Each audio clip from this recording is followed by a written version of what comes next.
نفی میں سر ہلا رہے ہیں. دیکھیں میں گزارش کرنا چاہتا ہوں, میں نے اپنی یہ نہیں کہا کہ وہ مذہب میں ترمیم کر سکتی ہے. گزارش یہ کہ وہ ایک طریقہ کار اس نے تجویز کیا کہ مسلمانوں میں اتحاد پیدا ہو, اور جو اور مسلمان ملک اصول پر عمل کرتے ہیں کیا وہ اسلام کے دائرے سے خارج ہیں.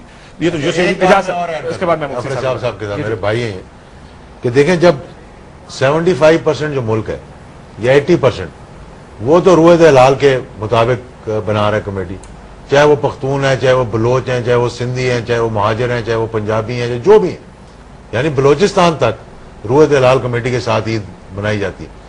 یہ ایک مختصر سا جو جن کا یہ فہم ہے, جن کی یہ سوچ ہے, اور میں آپ کو یقین سے بتا رہا ہوں کہ میں نے اس پہ بڑی ریسرچ کی ہے کہ وہ عید مناتے ہیں, روزے رکھتے ہیں سعودی عربیہ کے ساتھ. انہوں نے یہ فیصلہ کیا ہوا ہے.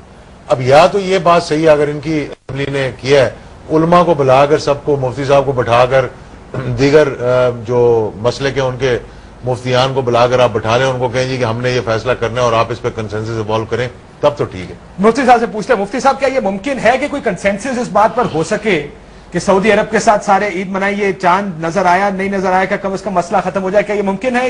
شرعی طور پر اس کی کیا ہے, اور سیاسی طور پر کیا تمام علماء اس پر اتفاق کر پائیں گے؟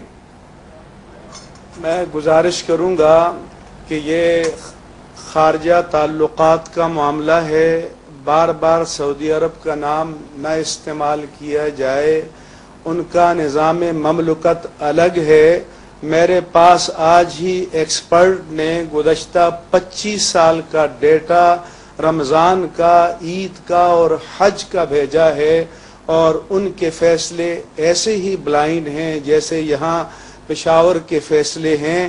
ہم نام نہیں لینا چاہتے, ان کو لکھا گیا ہے, اور اسی وجہ سے اسلام آباد کے سعودی سفیر نے کہا کہ ہم اسلام آباد میں ہوں گے, تو مرکزی رویت ہلال کمیٹی پاکستان کے فیصلے کے مطابق رمضان کا آغاز کریں گے اور عید منائیں گے. ہم سعودی عرب جائیں گے تو حج وہاں ہوتا ہے, ان کی قضا کو تسلیم کریں گے. اگر آپ نے ٹھیکے پر دینا ہے تو سلامتی کو دیجئے, داخلی کے آگ جل رہی ہے, بم بلاسٹ ہو رہے ہیں, خودکش حملے ہو رہے ہیں, ہائی جیک ہو رہے ہیں, اور رینسم کے لیے ہو رہا ہے, تو پھر تو آپ سارے شعبوں کو ٹھیکے پر دے دیجئے, ادھر اور ادھر دے دیجئے. کیا یہ قوم اس قابل نہیں ہے کہ اپنے اداروں کو, اپنے ملک کو, اپنی مملکت کو, اپنی قضا کو چلا سکے؟ تو اس لیے دوسرے ملک کا نام آپ نہ لیں. ہم دوست ممالک کا احترام کرتے ہیں اور اس کو میڈیا پر نہ لائیں. آپ آنا چاہتے ہیں تو آئیے, ٹیبل پر بیٹھیں, ہم ایکسپرٹس کو بٹھائیں گے, اور پھر آپ کو اعداد و شمار اور تمام حقائق, مسلمہ عالمی حقائق بتائیں گے کہ صورتحال کیا ہے. اور یہاں آزاد اسلامی جمہوری مملکت ہے, کوئی اپنے روزوں کو برباد کرنے کے لیے تیار نہیں ہوگا. آپ کچھ بھی قراردادیں پاس کر لیں, ورنہ صوبہ سرحد نے آپ کی قرارداد کو کیوں نہیں مانا؟ پورا ہزارہ ڈویژن, مالکن ڈویژن, بار بار میں کہتا ہوں, دیر تک ڈیائی خان ڈویژن, انہوں نے کیوں نہیں مانا؟ یہ جواب میں لے لیتا ہوں, عبادت کو اسمبلیوں کی, یہ میں جواب لوں, اور اس کے بعد جو آپ پر الزامات لگائی, آپ کی برطرفی کا جو مطالبہ ہے, میں وہ بھی جاننا چاہتا ہوں آپ سے بھی, اس کا نقطہ نظر, اور افسر صاحب خٹک صاحب سے بھی. ایک تو انہوں نے کہا کہ آپ مجھے اجازت دیں تو میں اس کا جواب دوں. پہلے ان سے لے لوں, اس کے بعد میں آپ کے پاس آتا ہوں. مفتی صاحب, ایک تو یہ کہتے ہیں کہ یہ معاملہ پورے, چونکہ 180 ملین کی آبادی کا معاملہ ہے, کسی ایک قوم کا, کسی ایک صوبے کا معاملہ نہیں ہے. لیکن اس میں یہ بھی اگر نقطہ نظر آپ دیکھ لیں, آپ نے اب ان کی برطرفی کا مطالبہ کر دیا آپ کی حکومت کی جانب سے, گو کہ آپ کے رہے ہیں کافی عرصے سے, آپ نے ان کو مشرف کی باقیات بھی کہہ دیا, آپ سیاست بھی بیچ میں کھینچ کے لائے, پھر اپنے مرضی کا ایک عالم بھی آپ نے کہا کہ شہاب الدین صاحب کو مرکزی رویت ہلال کمیٹی کا چیئرمین بنا دیا جائے. کیا اس سے معاملات حل ہو جائیں گے؟ میں کبھی افراد کے چکر میں نہیں پڑنا چاہوں گا. ANP نے کہا, دیکھیے میں گزارش کرنا چاہتا ہوں.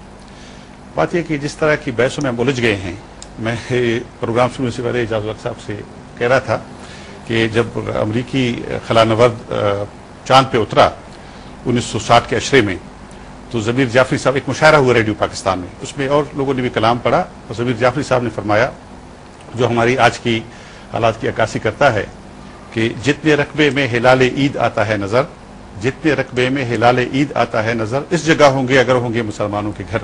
یعنی اگر چاند پر انسان نے بسنا شروع کیا تو ہماری آبادی کم ہی ہوگی, کیونکہ جس طرح ہماری حالت ہے, میں سمجھتا ہوں کہ ہر بات کو تنازع نہیں بنانا چاہیے.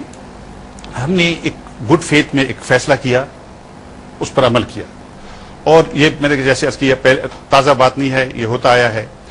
انہوں نے فیصلہ کیا اب بیٹھنا چاہیے، اس پر حکومت کے فورمز ہیں، ریاست کے فورمز ہیں اس طرح کے مسائل کو حل کرنے کے لیے. میں نہیں سمجھتا کہ اس طرح کے مناظروں سے یا دنگلوں سے ہم کسی نتیجے پر پہنچیں گے. اور میں تو افراد کی بحث میں پڑھنا نہیں چاہتا کہ فلاں ہٹائے جو فلاں کو مقرر کیا، فلاں ٹھیک ہے، فلاں لیکن آپ کی پارٹی نے اصول ہمیں اصول کی بات ٹھیک ہے جی، اصول کی بنیاد پہ کیا یا ذاتی پسند اور ناپسند کی بنیاد پہ بلوچ صاحب نے کہا کہ میں گزارش کرنا چاہتا ہوں. دیکھیں نا، ایسے تو نہیں ہوا کہ ہماری پارٹی نے بیٹھ کر ایک کانفرنس کی ہو اور طے کیا ہو کہ جی آج ہم اعلان کرتے کہ اب یہ ظاہر ہے کہ مباحثے ہو رہے ہیں، مناظرے ہو رہے ہیں، اس میں تلخیبی کا عنصر بھی آ گیا بدقسمتی سے جو نہیں آنا چاہیے. ہمیں پازیٹو مثبت بحث کرنی چاہیے اور اس کو حل کرنا چاہیے. کوئی ایسی نہ کوئی ہمارا ذاتی مسئلہ ہے، نہ بیان کسی اور کا ہے، ہمیں اس کو حل کرنا چاہیے. اس کے لیے فورمز ہیں، ریاستی ادارے ہیں، حکومتی ادارے ہیں، ہماری پارلیمنٹ موجود ہے، ہمارے پارلیمان موجود ہے، ہماری مرکزی حکومت ہے، اس کی وزارتیں ہیں، وزیر اعظم ہیں. میرا خیال اس کو حل کرنا چاہیے، فورم پہ بیٹھ کے حل کرنا چاہیے. فورم پہ بیٹھ کے کیسے؟ پہلے اجاز صاحب آپ نے کہا کہ کوشش ہوئی، میں مفتی صاحب کے پاس جاتا ہوں کہ جو ANP کے بیانات تھے، لیکن آپ فورم پہ بیٹھ کے کوشش تو ہوئی ہے، مسائل حل نہیں ہو پائے. دیکھیں اس میں مسائل یہ کبھی بھی نہیں حل ہوں گے. میرا اپنا یہ تجزیہ کہ 3 سال ساڑھے تین سال ہم کوشش کرتے رہے، اور اس وقت کے وزیر اعظم کی بڑی خواہش تھی، صدر کی بڑی خواہش تھی، اور بار بار مجھے یار تم کچھ کر نہیں رہے ہو. ہم میٹنگز بلاتے رہے، ہر 2 ماہ کے بعد ہم نے میٹنگ بلائی. یہ مسئلہ حل نہیں ہو سکتا. یہ مسئلہ اس لیے نہیں حل ہو سکتا کہ دیکھیں میں پھر وہی بات کہوں گا کہ ایرر جو ہے 5% 10% تو ہو سکتا ہے کہ مفتی صاحب سے بھی غلطی ہو جائے یا رویت ہلال سے بھی غلطی ہو جائے. 95% ایرر تو نہیں ہو سکتی نا.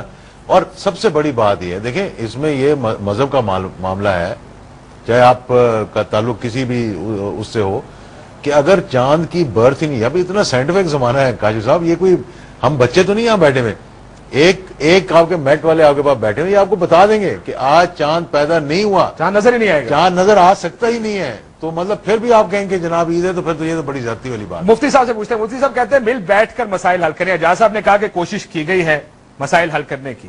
گزشتہ سال جو عید ہوئی آپ کو اگر یاد ہو مفتی صاحب، اس کا اعلان رات گئے کیا گیا، جو بڑا انیوژل سا ہے، یہ معمول کی بات نہیں ہے. معمول کے طور پر تو جلدی عید کا اعلان کر دیا جاتا ہے. یہ بھی کہا گیا کہ صوبہ سرحد کے ساتھ عید منانے کے لیے کچھ پریشر بھی تھا حکومت کا کہ اکٹھی عید منائی جائے. یہ ہوا پچھلے سال. کیا یہ ممکن ہے کہ سارے مل بیٹھ کے اکٹھا فیصلہ کریں، اکٹھے یہ معاملات کو حل کیا جائے کسی طرح؟ اس لیے تو میں کہتا ہوں کہ پاکستان کو سعودی عرب پر قیاس نہ کرو. وہاں تو سحری کے وقت 29ویں روزے کو کہا کہ آئیے عید کی نماز پڑھیے، چوں نہیں، چرا نہیں، اف نہیں، ٹیلی ویژن ڈسکشن نہیں، بحث نہیں. یہاں رات کو 11 بجے جو ہمارا ایکچوئل 10 بجے کا ٹائم تھا اور پورے پاکستان کو کور کر کے فیصلہ کرنا تھا، تو اتنی باتیں کی. یہ پشاور والے تو کہتے ہیں آپ صبح تک بیٹھے رہیے. اعجاز الحق صاحب تشریف فرما ہے، ان سے پوچھئے. تو اس لیے میں بیٹھنے پر تیار ہوں، ٹیبل پر بیٹھیے، ایکسپرٹ کو بٹھائیے، لیکن خدا را عقل کے خلاف قطعی چیزوں کے خلاف کم از کم یہ نہیں ہو سکتا.